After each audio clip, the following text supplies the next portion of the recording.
Pinagpalang gabi sa ating lahat. Sama-sama po tayong umawit ng awiting makalangit. Awitin ko man lahat ng awit sa mundo, di kayang ilarawan ang kadakilaan mo.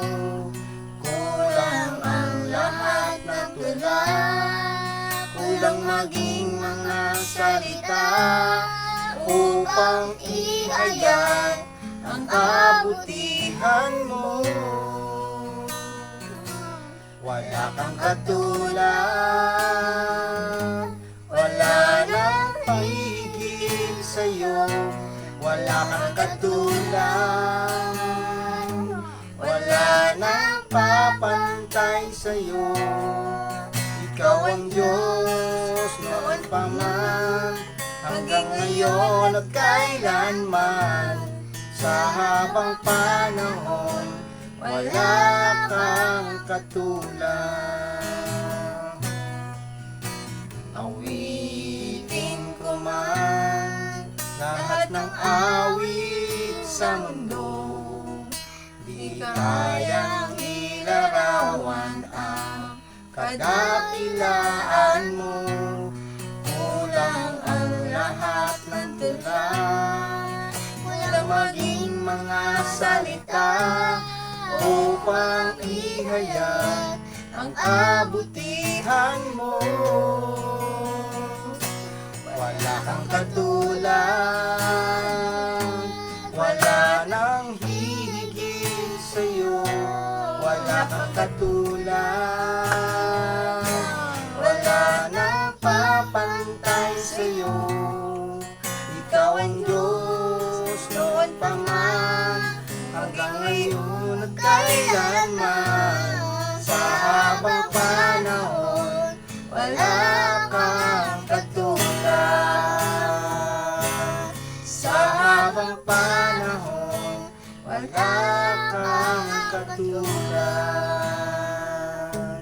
Sa habang panahon, wala kang katulad. Amen. Palakpakan po natin ang ating Panginoon. Praise God. At ngayon po, tayo po ay dadako sa salita ng Diyos.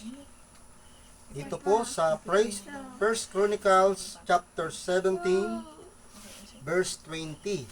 Ang sabi po dito, pakinggan po nating mabuti. Okay? Walang katulad o Yahweh, wala kaming kilalang Diyos na tulad mo. Purihin ang Diyos sa pagkabasa ng kanyang mga salita. Dito po ay sinabi ng Biblia na ang Diyos po ay walang katulad. Amen? Bakit po? Dahil kung titingnan natin, bakit po sinabi ng Biblia na walang katulad ang Diyos? Dahil po katulad na lang po na lamang po ng ang ating Panginoong Kristo binigay ng Diyos kay isa-isang anak niya para ano po? Tubusin ang nakakarami. So yun po yung hindi kayang gawin ng tao. No? Ang Diyos Ama, binigay niya ang ating Panginoong Kristo upang ang sino man sa Kanya'y sumampalataya hindi mapahamak kundi magkaroon ng buhay na walang hanggan. So ang pag-ibig ng Diyos walang katulad, no? Siya po ang may likha ng lahat ng bagay na nakikita at hindi nakikita. At ang kagandahan nito, dahil nga po ang tao ay makasalanan, nagkasala lahat, pero ang Diyos po ay nananawagan na gaano man ang kasalanan ng tao ay kaya pong patawarin ng Diyos basta pagsisisihin lamang ng tao ang kanyang mga kasalanan at talikdan itong lahat.